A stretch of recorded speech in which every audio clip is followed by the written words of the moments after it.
Hey, thanks for coming on down and chilling in the basement.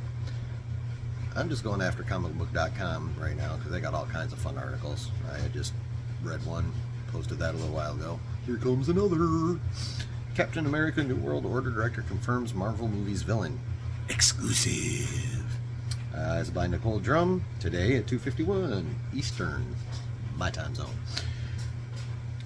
At D23 Expo this weekend in Anaheim, Marvel fans got a lot of fresh updates about many Marvel Studios' upcoming projects, including the eagerly anticipated Captain America New World Order. During the Marvel presentation on Saturday, the film's cast was announced, including Anthony Mackie returning as Sam Wilson, Captain America, Carl Lumbly as Isaiah Bradley, and Danny Ramirez, who will take on the role of Falcon. It was also announced that Shira Haas would be making her MCU debut as Israeli superhero Sabra, but the biggest surprise may have been the announcement that Tim Blake Nelson will return as the leader. Now, the film's director, Julius Ona, confirms to Phase Zero host Brandon Davis for comicbook.com that the leader is indeed the film's villain, and he will present a real challenge for the new Captain America. Quotes, let's just say one of the things that really drew me to this project is the leader is a man who operates from intellect, and so it's great to have an adversary who is working with this incredible intellect to really, put Sam through the ringer in this story, Ona said. And again, as a paranoid thriller, is this grounded adventure where I think that everything that happens in this film feels so real and intense because of who this adversary is. So back to that other question of yours, what's he going to have to go through in this film? What he's going to have to go through in this film is because he's got an adversary who is so terrifyingly intelligent. The last time Marvel fans saw Nelson, the character was still simply Samuel Stearns in The Incredible Hulk, more than 14 years ago, when he was attacked by the Abomination, and in the process, some of Bruce Banner's blood gets into a cut on Stearns' forehead, beginning his transformation into the leader. While it'll be interesting to find out what has gone on with that character in the years since his last MCU appearance, it sounds like it will also be just part of a lot of things coming to the table in New World Order. There's a lot we're going to bring to the table, Ona said.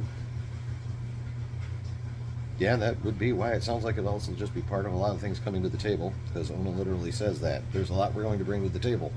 And this is a new set of challenges and a new set of adversaries. I love classic paranoid thrillers, and that's a big part of the inspiration of this film.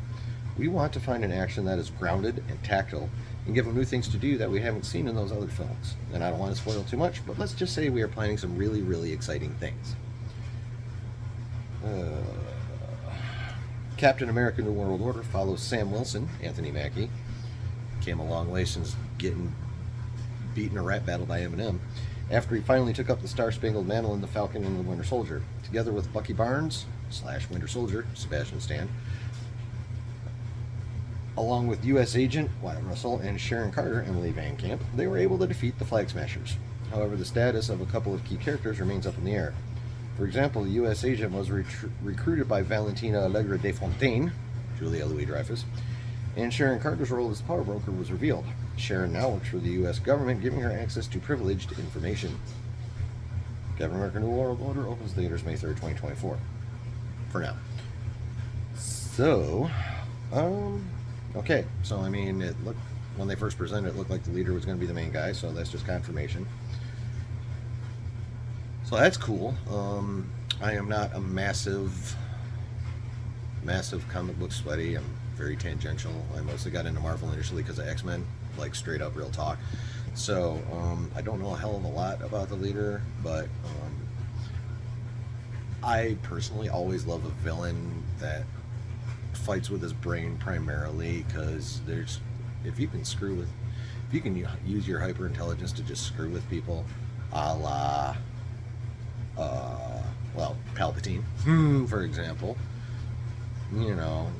the ability to manipulate from afar is a rare one. So any villain like that I really dig, so I'm kind of looking forward to seeing how they deal with him next year when that movie comes out.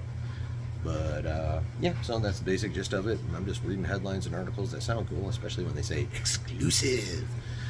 So thanks for chilling in the basement.